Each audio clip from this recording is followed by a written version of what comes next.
Now we start with the Middle East. According to a Turkish official, Turkey, Egypt and Qatar are moving forward with discussions on the second phase of the Gaza ceasefire deal.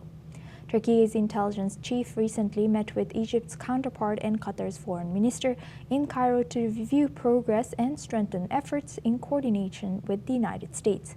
The three officials agreed to enhance their collaboration through the Civil Military Coordination Center to ensure the continuity of the ceasefire, addressing any obstacles that may arise. The meeting also focused on countering violations of the ceasefire agreement, particularly addressing Israeli actions in the region. These talks come as efforts continue to stabilize the situation in Gaza and prevent further escalations. Now for this discussion, we welcome Daniela Bloom. She's a political commentator, joins us live from San Francisco. Thank you very much for joining us again. Good to see you, Daniela. Now looking at this, how do you think, or how do you analyze the situation? Do you think that Gaza and Israel are ready to move to phase 2 of ceasefire as talks continue despite the situation on the ground? I don't think they're anywhere near ready to move forward. As long as Hamas is not demilitarized, nothing can move forward.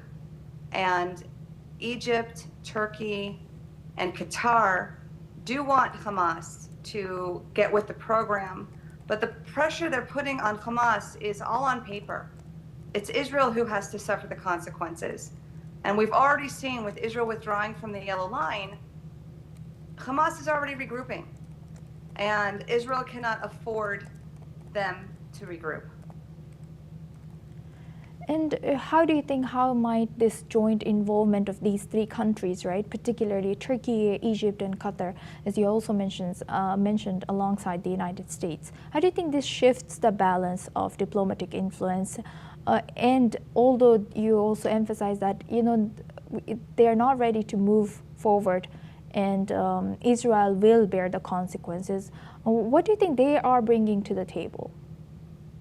So it is nice to have other, I don't know if they were all allies, but there's mutual interests on the table now, along with the United States. Egypt wants security, Qatar wants leverage, and Turkey wants influence. They all have different reasons for wanting Hamas to step in line. But unfortunately, talk is cheap. They need to do more to ensure that Hamas absolutely demilitarizes. Hamas must give up its weapons. They must allow for an international force to take over. This is what's best for the Palestinian people as well. Islamic fundamentalism is a friend to no one. Yes. And as you rightfully mentioned, that Hamas must be demilitarized, but we don't see that being enforced. What do you think, what are the challenges to enforce Hamas into demilitarization? It is a challenge. You can't kill an ideology, but you can definitely weaken its stronghold. And if Egypt and Qatar and Turkey are not willing to get physically involved, then it leaves Israel no choice but to protect its country. Israel has a right to exist. It has a right to protect and ensure that its citizens are safe. And I want to remind the audiences that these are not just Jewish citizens. There's 2 million Arabs living in Israel, along with Christians and every other religion. And Israel needs to do what it needs to do. And unfortunately, Hamas has shown that they are not abiding by the original peace plan that Trump and his company have worked so hard to implement. They are not being in good faith, although I am very pleased to see that almost all the deceased hostages' remains have been returned, and that is a relief for the people of Israel. Yes, and even not just demilitarizing Hamas, but other challenges are still arising in enforcing this ceasefire compliance. What do you think about these challenges? How do you think these are affecting broader regional stability there? Yes, the new concern now is in the northern parts of the West Bank. Iran is finding ways to empower and give weapons to and create terrorist concerns in these areas where Israel has already had to go in and preemptively do some counter-terrorist operations.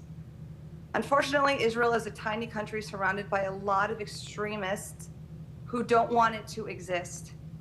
And we do hope that Egypt, Qatar, all of them come to the table with actual answers, not just talking, because this is not something Israel can do on its own. If it has to, it will, but it will be far more effective if these allies can actually show by action, not just by words, that they really want to see Hamas demilitarized. Yes, indeed. Thank you for emphasizing that and giving us the backstory. Thank you very much. Please stay with us as we come back to you for our next discussion as well. Now we stay in the region. Security officials have warned in cabinet ministers that Hamas has asserted almost total control over parts of Gaza. It rules, according to reports. Reports do suggest that ministers were told that 13 out of 25 Hamas-controlled municipalities have resumed full operations. Police are again manning checkpoints, and the terror group is working to repair damaged infrastructure and improve its image among Palestinians. Reports also says that senior IDF officers are suggested to develop its own plans to demilitarize Gaza, saying the U.S. proposal for doing so is insufficient. Now for this discussion, we welcome back Daniela Bloom. She's a political commentator, joins us live from San Francisco. Thank you very much, Daniela, for staying with us. Now, looking at this, as we were discussing, there's so many challenges, not just the demilitarization. How can Israel, or how should Israel balance its security objectives with, U.S. proposals, U.S. plans for demilitarizing Gaza, which is, of course, slow. And what does the reported IDF push for alternative plans? How do you think this is suggesting about the differing strategies of these two countries? Well, as the saying goes, it's very difficult to negotiate with terrorists. They are not true partners in peace. They are strategizing. They have an ideology that trumps Western values. And I think Trump and his wonderful team knew this, but they also knew that the propaganda war online was really causing a lot of damage to Israel as well. The hostages needed to come home. And I do think that this pause has been relieving to many, but there is a naivety to think that Hamas will just do what it said it was going to do when its ideology is so strong, it's so ingrained, and it has ingrained many innocent children as the next generations. So it is going to take a group effort. And again, everyone benefits when there's stabilization in the region. When you focus on capitalism and free markets, the Abraham Accords have been a blessing to many, many countries. There are many advantages to joining the Abraham Accords, and we hope that wave continues. And Daniela, do you think there's also differences of strategy and opinion between U.S. and Israel? As you know, demilitarizing Hamas is utmost priority for Israel, but U.S. is allowing other countries to move forward with phase 2 discussions. I think, Israel is right on the front lines of enemies who want to kill them. The U.S. is across the pond on the other side of the world. And the U.S. understands that Israel is their ally, and a strong Israel is putting America first. So I do believe that at the end of the day, Israel really is the one who should rightfully call the shots in terms of how their borders are going to best be protected. And it does help, again, that the U.S. has enlisted the help of Egypt, Qatar, and Turkey to put pressure on Hamas. Trump has brought the Abraham Accords. There is merit to them. All three countries want to stay under the graces of the U.S., specifically under President Trump, because the Middle East does not speak diplomacy. It speaks deterrence. It speaks leverage. This is Trump's language, and it's working.